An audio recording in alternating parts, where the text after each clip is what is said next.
Hi everyone, welcome back. This is episode 5, I think. 5? Episode 6, can't remember. Of Drift Talk, and we're here with Luke Barker, or the Maverick. How's it going, Luke?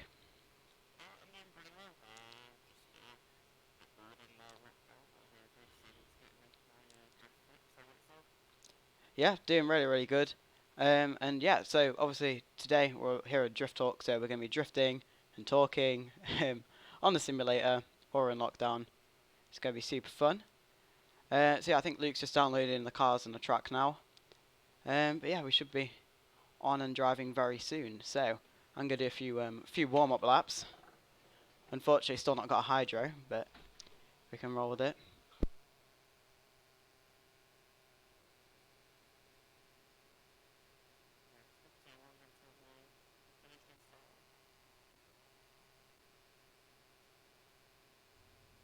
But yeah, right. Here we go. I think that's better. Just fixing some things. Right. Let's go for a. I'm gonna start off with a warm up lap. So, Luke or the Maverick, how did you acquire that nickname then? Is it just something you decided to bring upon yourself, or? It's not something I decided to bring myself. It was on round one at BDC. After sort of like qualifying, when we went into battles, kind of got given the nickname by the commentators. Nice. So I kind of said, the Maverick kind of thing. I thought it's a quite catchy name and whatnot. Yeah. Um, a lot of people think that it's me being cocky saying I'm Maverick because I'm the best or whatever, but it was just a nickname that I was given by the commentators, and I thought I'd just carry it on, kind of thing. It's a Yeah. cool name, and then there's a couple of people like Andy Frost with Iceman Yeah. There's some that are out nicknames there. going So it's around. like So. either they become up against the battle against them. It's like a Top Gun battle kind of thing. And not, we was having a joke with Chris Wright as well about him being Goose when we was doing the little team thing, Team Top Gun. So he'd be Goose, but he didn't realise Goose starred in the film. Oh dear.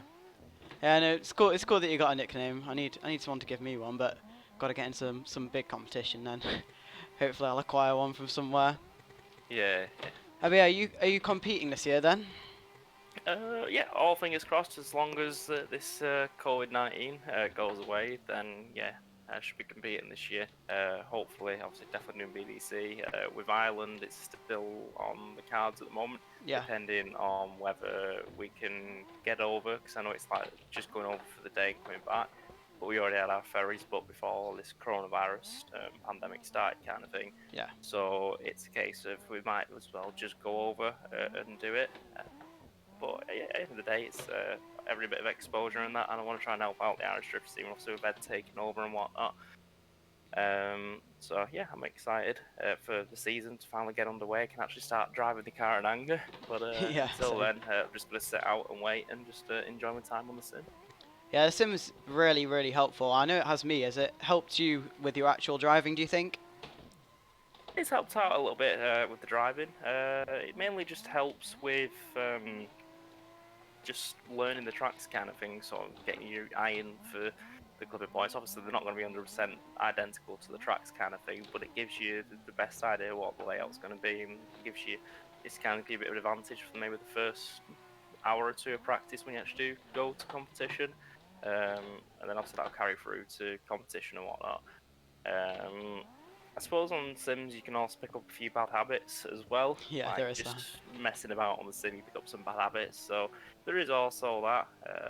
But the majority of the time, I do think it was a helpful tool, and I think it's going to be an ever-growing thing for a lot of the drivers for like the rest of the seasons ahead, kind of thing. Yeah, I think it's definitely helped me as well with like with twinning and when you're transitioning, learning like if you transition earlier and all the sort of physics. Yeah, It's like you have to learn by probably crashing. yeah. But obviously, this is nice because you don't have to pay when you crash. You just click back to the pits or whatever. Oh yeah, yeah, yeah. Back to the pits, and you're all good to go. Yeah. So for next season, you're building a new car. You're building a GT86, is it? Yeah, we're building the G86. It's probably going to be ready now. We're not too busy at work, so we've got more time to actually work on the car, kind of thing. It's probably gonna be sort of maybe mid next year or sort of tail end of next year, beginning of the season after. So Yeah. Basically, it's gonna have like the full works, obviously like the ice swap, the winter diff, the engine that's in the 350 now. We get taken out of that. So same two But same J's with the before. yeah, so it'd be two Jade as well because we know all the setup now. Obviously we've got the gearbox and everything for mounting it on and everything like that. Um, so we kind of changed the G86 because with the 350 it was quite an old shell. It's not like a bad car at all. It drives amazing and it's so grippy. The only reason being is that it's fairly old, and for like sponsor wise, people want to put the sponsorship on probably on newer cars that they can help promote the brand on a little bit more, kind of thing. Yeah. So that was one reason. The other reason was the 350 is like a bit rusty, and it's a lot of work to take obviously all that rust out and repair it. Yeah. They're not the best for rust Japanese cars. I'm sure you'll know why your Yeah. S15 and your PS13. So it's one of those, and it's a car that's up and coming as well. Like you got Shanahan started using it this year. He did first season in it and came second in Drift Masters and won the Irish Championship. Yeah, I think so. So for him, he's in his first year of the car. It does seem like a very competitive car to be driving. Yeah, and also it's like it's really different because there's not that many new cars in. Well, I suppose it's not really a new car anymore, but it's like relatively new. And there's not that many relatively new cars in drifting at the minute. It's all like old Japanese or BMWs. Yeah, yeah. I So do quite like the M3s as well, like Dean's got, because they're modern and they yeah, do look aggressive as hell as well. yeah, they're quite modern and like you couldn't really distinguish the because obviously with the body kit on, it pretty much looks like a very new car. Like Yeah. if it debuted out today, it would like you'd be like, oh yeah, that's respectable. But yeah, so you've had the how long have you actually had the 350? I've had the 350 since. I'm trying to think now. What year are we in now? 2020? Probably Yeah, late end of 2017. yeah, So we kind of did like 6 months kind of testing in the 350, and then that's when we started doing like the upgrades and whatnot. So we had like the cut knuckles and whatever when we very first started, just give a bit more lock when I was learning to drive. yeah. So is that your Um, first drift car then? yeah, it was the first drift car. We bought it off cold part damage, a bit like the G86. It was just side that had been damaged back in the day. When you upgrade it, you're going to be putting like rear quarters and everything on it, so it wasn't like a big deal kind of thing. Yeah, Um, so we kind of just ended up doing that and just building it up over time. We kind of developed the car over time rather than just going full out. go full out kind of thing, because I'd rather learn how to drive the car kind of thing first and then learn it, if you get what I mean. Yeah, Because I see a lot of people that they actually buy full on spec cars, they not learn how to drive them, and they sometimes struggle. Whereas if you develop in the car, then it's a lot better yeah. I think I in the definitely did long that run. with the E30. Like Yeah, it hasn't actually had any more power. I think it's had like a couple more horsepower from an exhaust or whatever. But I've actually developed with the car that in the fact of like steering and having a stable car with different camber settings and all that stuff. So yeah, I totally get that's a very good way to do it. yeah. At the end of the day, it's like you've learned how to drive a car and push it to its maximum kind of thing and get the most out of a car. So when you do go like into your next step of your PS13, I think it's definitely going to be a big. You're going to be able to jump in that with quite a lot of confidence and probably be able to gel with it very quickly. Yeah, 'Cause it's like Louis Edwards, he jumped in my car. Obviously, he's driven his is it E30? Is that E36. E36? Yeah. Obviously, he jumped straight to my 350. It's like I've been driving it for years, kind of thing. So I think like a lot of people who've come from other motorsport backgrounds as well, like you from karting, like me and Louis from um, rallying, it kind of helps as well. Yeah. So what have you done prior to drifting? Because I know you did karting when you were about 8. Yeah, I did karting when I was 8 till I was 13. 13, yeah. So basically, just started karting when I was 8 and caught like in cadets. I really did enjoy karting, and then it kind of like it got to a point where it was really political. Um, so you wasn't. It was always just I'd be doing well, and then you get taken out by a big team, and Yeah, it got to the point where it was just kind of a case of like, what's the point anymore, kind of thing. yeah, I got Um, that as well. so we decided to go to rallying. Like at the time, my dad was like, "Oh, do you want to build a drift car and do rallying?" And I thought, "Please, do rallying." So rallying seems fun. So I did a bit of rallying. Um, but I enjoyed like the rallying part of it, but I also didn't like it as well because it was just you're not against anyone. Whereas in karting, you was always battling with people, and I enjoyed like the competitiveness, like the competitive side of it. Yeah, Whereas in like drifting now, you're against people, so it's like enjoyable to do. yeah, it's like you're exactly next to them, and it's like Yeah, you can see two cars at once on track, or you're like right yeah, next to someone. yeah, exactly. Um, it's enjoyable because you've got that competitive edge to you. It's like fair enough on rallying, like when you came across some people on like a merge or something like that, it was fun. Yeah, But when you was just doing it like out by yourself, yeah, it was fun, but it was also like just boring. I yeah. didn't really. You just driving around on stage for like 20 minutes, half an hour. It's just like, What car did you use for the rallying then? We started off with Nissan Micra, which is actually really good fun to drive. I won't lie and say it was like terrible or anything like that, but it was good fun to drive. Um, and then we sold that and then got a Nissan, not Nissan, a C1, or is it an Igo or uh, whatever, Toyota Yaris. So they're all the same kind of car. Yeah, yeah. So we ended up getting one of them. And then we did that. And my dad tested it first, and he nearly rolled it first time. Because dad's like always like someone that pushes really hard in rallying. So he nearly rolled the thing. He went off into like a little ditch bit and nearly rolled it. Oh dear. Uh, but yeah, it's good in some aspects, but in other aspects, it wasn't really enjoyable. Yeah, Um, so it's just one of those. It's just yeah. but man, But yeah, if you guys watching the video are enjoying so far, please do drop a like. Helps me out a bunch. But yeah, so what was your first road car, Luke? My first roll car was actually a Citroen C1. I got that when I was 17, when I sort of like learning to drive. And I remember it was going through a road going down Southport when I was still learning to drive with my dad. My dad was, my mum was in the back of the car, so he was just doing it as like a practice kind of thing Yeah, for me learning to drive. And obviously I'd done rallying before that.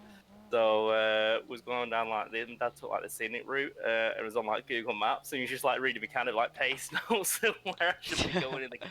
oh So it's dear. kind of like just doing like 40 left or whatever. We were just bombing it down in this little C1. He was just dropping like normal drivers behind him, just looking at me like, what the bloody hell?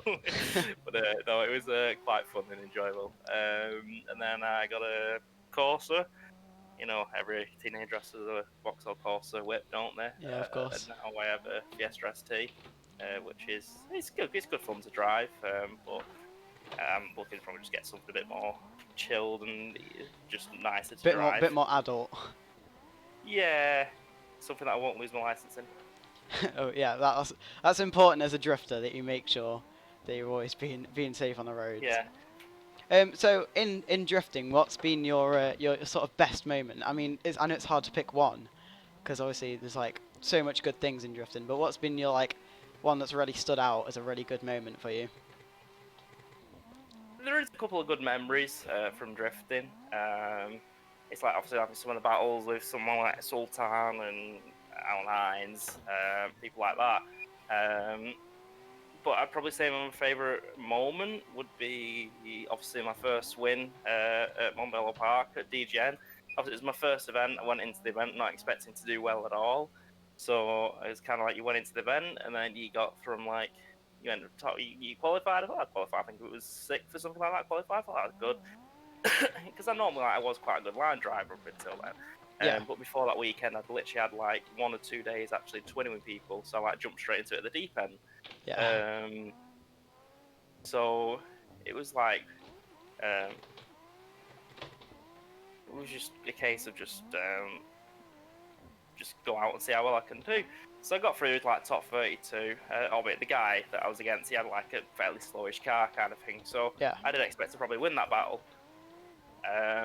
But then it's kind of I got through to top 16. I just got wiped out. You've just taken off for me. Yeah, I think the server's just glitched out or something, hasn't it? Yeah, I think you literally just flew across the top of my screen. Yeah. I might have to reconnect. We'll try and reconnect to the server. Yeah, I'll do the same. So it was kind of like you got through top 16, then you got through to top 4, and then it just you kept getting further and further and further through, and it's just like how am I even managing to do this? And then it's just like you got better result, better result, better result, and it's like, geez, I'm actually doing really well here. And then they end up getting to the fight to top 4, and I had an incident with I can't remember his name, but I had an incident on top 4 where he spun out in front of me, and I hit his front wheel, and it bent like my toe arm on the back. But like my wheel on the left hand side was like towing in massively, and it was like we was debating: do we go out in the final or and risk it, or do we just say it and just save the podium and save the car kind of thing? I thought, right, I'll just go up like the pit walk, pitch straight up Mondello, and just drive up a couple of times, and let the wheels light up, and then just kind of just went up. It just and the day it was like snaking a little bit, and we thought we just kind of just decided, oh, sorry, we'll just send the car out. And I think actually having it towed in that much actually helped me because it did give me quite a lot of grip. Nice. But yeah, I think that was probably the highlight, I'd say, Yeah. of the year because it's like the emotion of it. Like I just did not expect to do that well. And I know like quite a few people have been sort of like slagging me off behind the scenes, saying, "Oh, he deserves to be in BDC because he got the license or whatever." But and then I went out that weekend and proved myself, kind of thing. Obviously, in the BDC, I didn't really have that good of a look Yeah, during the definitely not. season, just with all the issues they had. Some kind of some down to my fault, kind of thing. So it's just one of those. It's just you. Yeah, Yeah. there's definitely lots of ups and downs in drifting.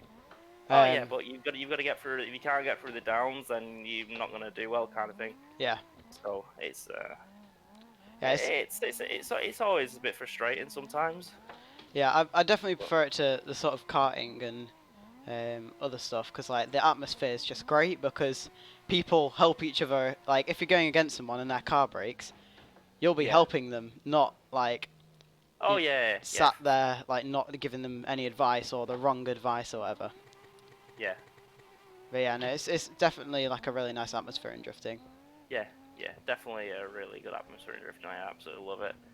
Yeah, are you sort of aiming for the drift masters and beyond? I Oh yeah, guess FD. I'm definitely aiming for drift masters in the future. It's something I would definitely love to do. Like there's a lot of talent out there, Yeah, so I'd definitely love to go out there and try and like prove how well I can like hold up against the big boys. Obviously, I don't expect myself to probably win it, but I can always improve as a driver and hopefully try and get to that point where I can challenge for like a title or even like win an event kind of thing. I'll yeah, see like Dean or something like that. It's gonna be extremely difficult, but in the day I've got like the confidence that as long as I put the time and effort in and all the seat time, then it's something that is possible. But it's a very far fetched dream, but it's yeah. something I that I think you believe can I can do. definitely do it. We've seen you drive, and I think I've driven with you a few times. Um, you definitely can do it. You're definitely a good enough driver.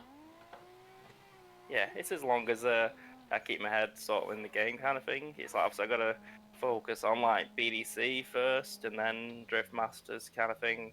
Yeah, Um, but I've got confidence that I can do well and win a championship. It's just a case of if the car performs because it's the car is more than capable of doing it. Whichever one I'm going to be driving at the time, whether it's the 350 or the 82. 86, I know the cars are capable of doing really well. It's just a case of am I up to it kind of thing, and I'm not going to mess up and cost stuff.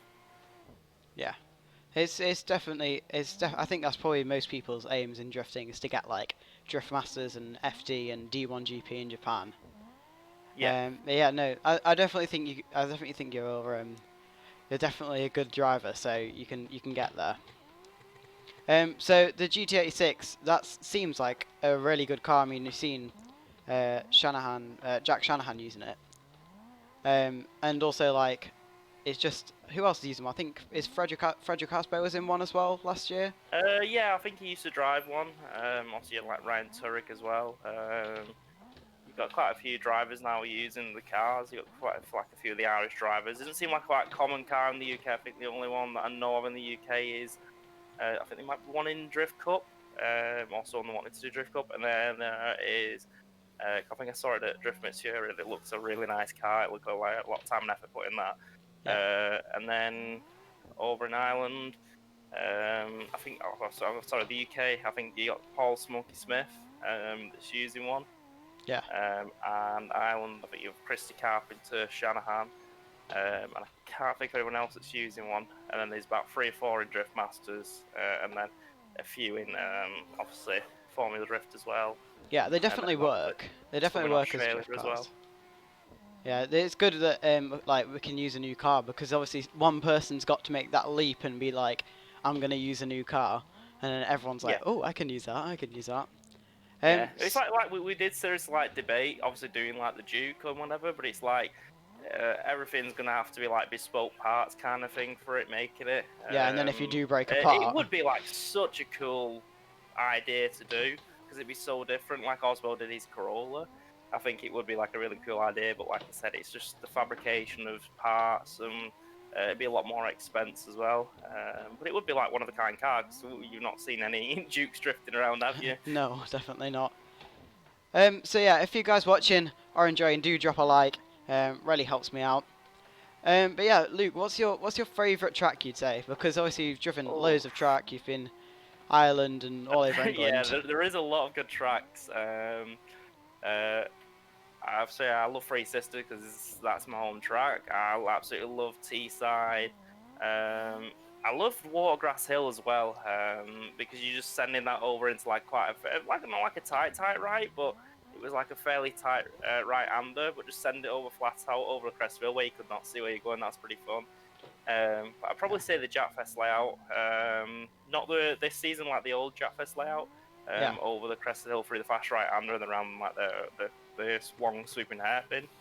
I thought that was I really did enjoy that layout. That was just like you just entering that top third gear, which is on the limiter, which is obviously on mine is about 97, 98.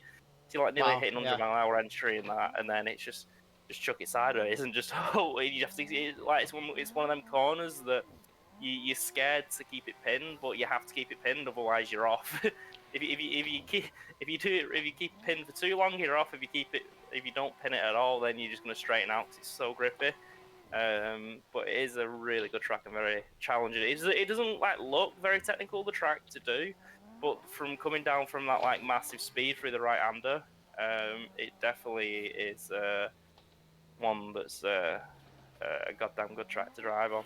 yeah. I mean, the fastest tracks I think definitely are my favourite. Like Yeah, coming at Teesside is like well, I remember like I've done it before when it was on a really not busy day, so I just rolled like about 30 miles an hour through the start gate. So I already had like 30 miles an hour on what I'd be zero, and I ended up going in there like at stupid speed.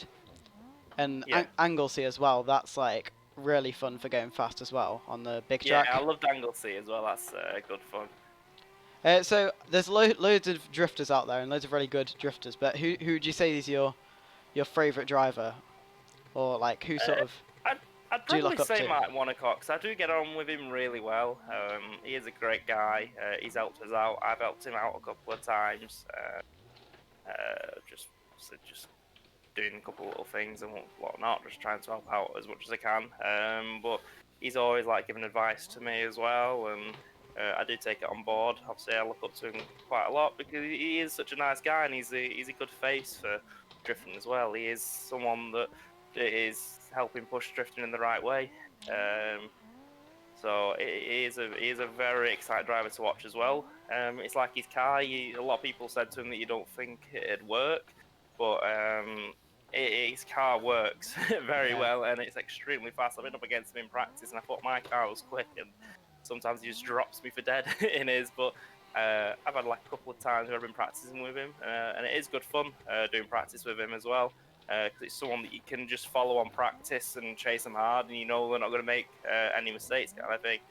Because I've also done practice in Ireland, kind of thing. I've pushed him around in Ireland, having like a bit of fun. Yeah. He's done the same to me as well. He's pushed me around tracks, put time marks on my doors as well. He's only one of a couple of drivers that have put like time marks on my door, like Ollie has, and there's a couple of other drivers like Carter as well.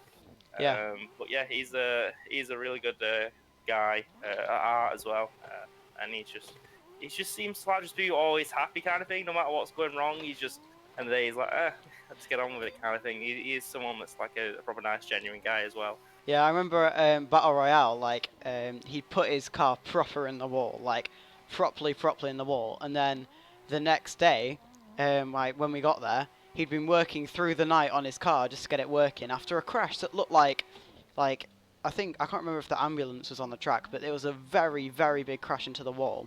Oh yeah, yeah, And the massive hit in the wall. worked through the night, and like even in the morning, he was just like having a nice chat with us, and it was just Yeah. like this guy's so dedicated and such a nice guy. But yeah, he seems like a really good driver. I really want to go against him at some point. Hopefully when my car's done. And we might have him on Drift Talk next week, but we'll see what he's doing. But yeah, obviously there's the good moments in drifting and there's the bad. What would you say is probably your worst moment in drifting? Like, Ooh. because I know you haven't had much luck in BDC. Yeah, in the UK, I think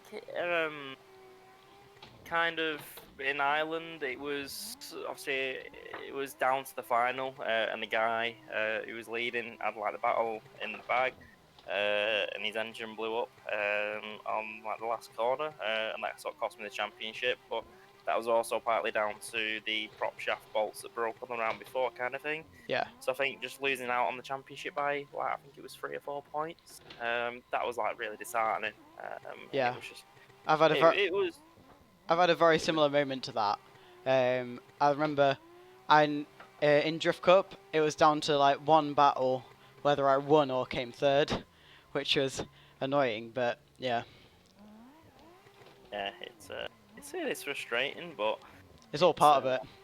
yeah, it's all part of it. You have your highs and lows, and you just gotta get past the lows and just keep on just pushing as hard as you can for the next time you're out. Yeah.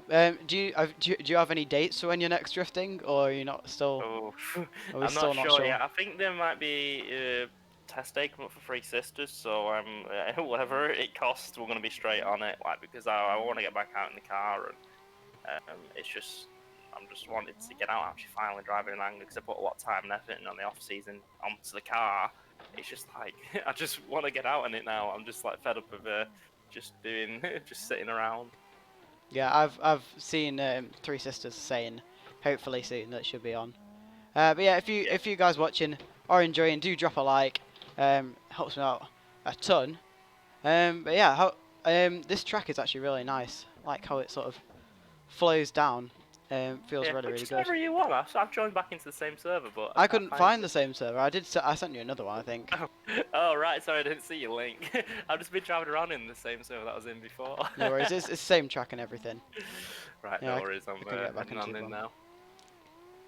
But yeah, Luke, you've also got a new YouTube channel that you started. How you find doing the YouTube life? Not too bad. It's just at the moment it's struggling to find like the content. Like I've had it up for like a year, the YouTube channel, but I have just sort of just changed the name on it as well, just to basically just look back at drifting. 'Cause it used to be the Fast Lab, but it's I just thought I'd change it to something a bit more personal to me, and people can search me up easier than that. But yeah, when I'm doing vlogs, I'm only like art and whatnot, just saying them kind of stuff because I'm still trying to figure out how to go about saying stuff. If you Yeah, get me, yeah, but it's a learning curve, like it is with drifting. You've got to the drifting is it's like your part-time job as well, having to do social media stuff. So you've got that to do. Obviously, on the side as well for your sponsors. So that's also another reason why I kind of done it for like sponsor wise as well. yeah, Just over the, you just carry on just plugging and plugging and plugging, and obviously, hopefully, it'll attract more sponsors as well if I can keep putting more content out. Yeah. So what's the YouTube channel called again? It's just Luke Barker drifting. Yeah. So if you guys want to follow Luke and all the stuff he's doing, go and subscribe to him. So I'll really help him out. But Yeah, yeah. I'll be posting the G86 build up on there.